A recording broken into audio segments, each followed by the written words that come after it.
ఇప్పుడు ఎస్పీ గారితో మాట్లాడిస్తారు, ఇక్కడ ఎస్పీ గారితో అక్కడ ఎస్పీ గారికి మాట్లాడిస్తారు.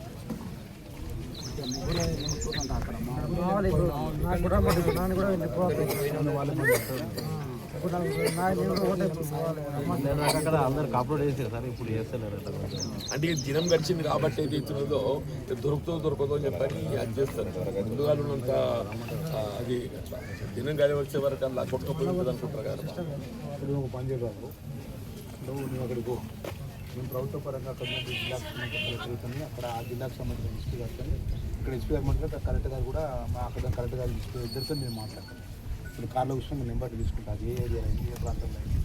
మేము సార్ ఇద్దరు మేము కూర్చున్నాం, హైదరాబాద్ దారిలో ఉంటాం. దారిలో మాట్లాడి మీకు అక్కడ ప్రభుత్వ పరంగా ఏ విధంగా అందాల్సిన, కర్ణాటక కూడా మన ప్రభుత్వం కాంగ్రెస్ ప్రభుత్వం, అక్కడ నుంచి అధికారులతో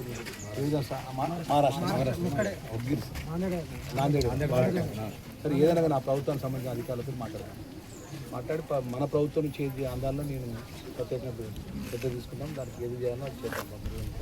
అదే రేపటి చిన్న బాబు కొంచెం బెంగటిస్తుంది బాబు, టెన్షన్ అయితే ఉంటుంది. అది కాకుండా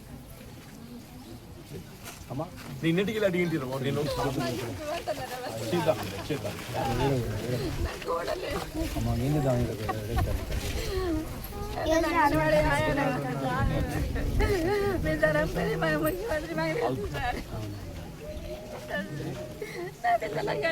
ఎన్ని సంవత్సరాలు నేను అక్కడే ఉంటాను. మాజీ సర్పంచ్ మోహన్ రెడ్డి గారు, శైలజ గారు వాళ్ళ దగ్గరే ఉంటారు. మా పిల్లలు ఇక్కడ ఉంటారు, నా కొడుకు నా కోడలు ఇక్కడ ఉంటారు. దయచేసి మా అమ్మాయి చూసావా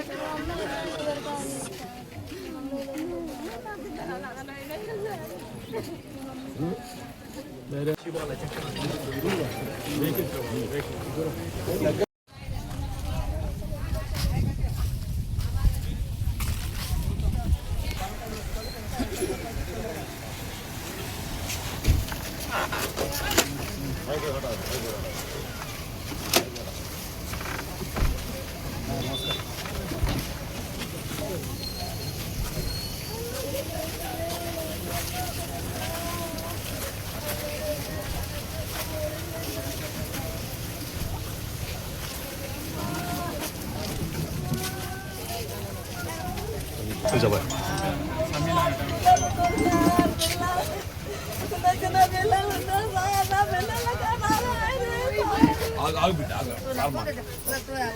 మన బంధుత్వం ఎటు పెళ్లి వెళ్దామా,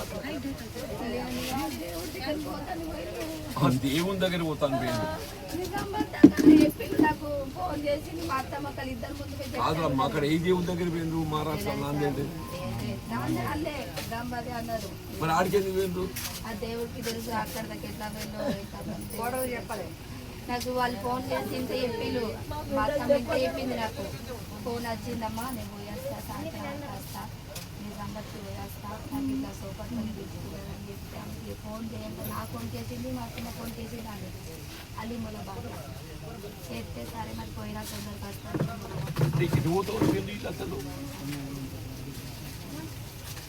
కావాలి.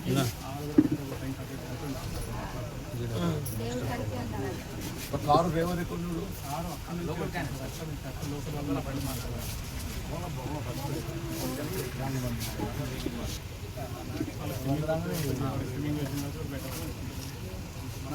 మంచి బయట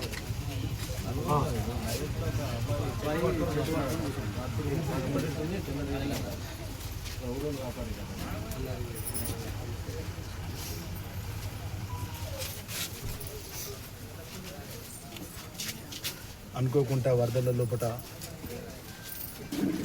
జైత్యాల జిల్లా టిఆర్ నగర్ వాస్తవ్యులకు సంబంధించినటువంటి అక్కడున్న దేవుడు దైవక్షేత్రానికి వెళ్ళి వస్తున్న సందర్భం లోపల మహారాష్ట్ర బార్డర్లో ఈ సంఘటన జరిగింది. ఏదైతే వరదల్లో కొట్టుకుపోయినటువంటి కుటుంబాలకు, చనిపోయిన కుటుంబాలకు, కొట్టుకుపోయిన కుటుంబాలకు అందరికీ కూడా ప్రభుత్వం అండగా ఉంటుంది. రాష్ట్ర ముఖ్యమంత్రి గారి యొక్క సహాయాన్ని ద్వారా ఆ కుటుంబాలకు ఎక్స్గ్రేషన్ ఇచ్చే విధంగా ముఖ్యమంత్రి గారి దృష్టికి తీసుకెళ్తాము. ఈరోజు ఈ అనుకోని సంఘటన విషయంలో ఆ కుటుంబాన్ని చూస్తే చాలా బాధాకరం. ఎందుకంటే అనుకోకుండా ఆ వరద వస్తుంటే ఫోన్లో మాట్లాడుతున్నారు. ఆ వరద వచ్చినప్పుడు కారులో కూర్చొని ఫోన్లో మాట్లాడుతూ ప్రాణాల ఆకాశంలో పోయినట్టు అవుతుంది. చాలా బాధాకరమైన విషయం. ఆ కుటుంబాలన్నిటి కూడా కుటుంబ సభ్యులందరూ కూడా మేము ధైర్యంగా మీరు ఉండాలి, దేవుడు కూడా మీకు ధైర్యాన్ని ఇవ్వాలని కోరుకుంటూ ఇక్కడ జీవన్ రెడ్డి గారు నేను కూడా ఇతను ముఖ్యమంత్రి గారికి స్వయంగా ఉత్తరం రాస్తాం. అనుకోకుండా విపత్తుల లోపల కుటుంబాలకు నష్టం జరిగినా, ప్రాణ నష్టం జరిగినా, ఆస్తి నష్టం జరిగినా ప్రభుత్వం అన్ని విధాలు ఆదుకునే విధంగా ముఖ్యమంత్రి గారి దృష్టికి తీసుకెళ్ళి ఆ కుటుంబాన్ని ఆదుకుంటామనే విషయాన్ని కూడా తెలియజేసుకుంటూ ప్రత్యేకంగా ఆ ప్రాంతానికి సంబంధించినటువంటి ఏ ప్రాంతంలో జరిగిన ఆ ప్రాంత కలెక్టర్ గారితో అక్కడ ఎస్పీ గారితో మాట్లాడి ఇంకా ఎవరైతే గల్లంతా ఇప్పటివరకు దొరికిన వారు ఎవరైతే ఉందో వారిని కూడా తక్షణమే అన్ని విధాలు కూడా ప్రభుత్వం నుంచి ఆ ప్రభుత్వం ద్వారా ఏ వరద అయినా ఆ వరద లోపల ఆ బాడీ దొరికే విధంగా ఆ అధికారులతో కూడా కోరడం జరుగుతున్న విషయాన్ని కూడా నేను మనవి చేసుకుంటూ ఆ కుటుంబ సభ్యులందరూ కూడా నేను జిల్లా మంత్రిగా నేను కానీ పెద్ద జీవన్ రెడ్డి గారు కానీ ముఖ్యమంత్రి గారి తరఫున ఎంత సాధ్యమైతే అంత సాధ్యం వాటిని ఆదుకుంటాం. అవసరం కూడా ఇందిరమ్మ ఇండ్ల విషయంలో కూడా పేదవాళ్ళు ఎవరైనా ఉంటే మీ అన్న మేము పేదవాళ్ళు ఉన్నాం సార్ అని చెప్పి అంటే కరెక్ట్ గారితో చెప్పి ఆ ఇందిరమ్మ ఇండ్లు కూడా ఆ కుటుంబాలకు కూడా మేము శాంక్షన్ ఇస్తామన్న విషయాన్ని కూడా మనం చేసుకుంటూ ఎక్స్గ్రేషియా విషయాల స్పష్టత ముఖ్యమంత్రి గారికి ఉత్తరం రాసి వారు ముఖ్యమంత్రి గారి వారితో సమాధానం వచ్చిన తర్వాత వారు ఏ విధమైన ఎక్స్గ్రేషియా ప్రభుత్వ నిబంధనలకు అనుగుణంగా ఇస్తారో ఆ విధంగా కుటుంబాలకు ఇచ్చి జిల్లా పరంగా కూడా నేను జిల్లా కలెక్టర్ గారు కూడా చెప్తా. ఇంకా భవిష్యత్తులో కూడా వారు ఏమైనా చిన్న చిన్న వ్యాపారాలు చేసుకుంటారు అంటే మైనార్టీ వెల్ఫేర్ డిపార్ట్మెంట్ నుంచి ఆ కార్పొరేషన్ ద్వారా ఆర్థికంగా ఏమైనా సాయం చేయడానికి కూడా నేను ఆ శాఖ మంత్రిగా కూడా ఆ కుటుంబాలకు కూడా నేను అన్ని విధాలు కూడా ఆర్థికంగా కూడా బ్యాంక్ లోన్ ద్వారా సాయం చేయడానికి కూడా నా బాధ్యతగా మంత్రిగా నేను చేస్తాననే విషయాన్ని ఈ విధంగా మీడియా మిత్రుల ద్వారా మనం చేసుకుంటూ ఏదైతే అనుకోకుండా ఈ వరదలలో పెద్ద ఎత్తున జరిగిన సంఘటన మరొకసారి ఆ కుటుంబానికి మేము మనస్ఫూర్తిగా మేము అండగా ఉంటామనే విషయం కూడా తెలియజేస్తాం.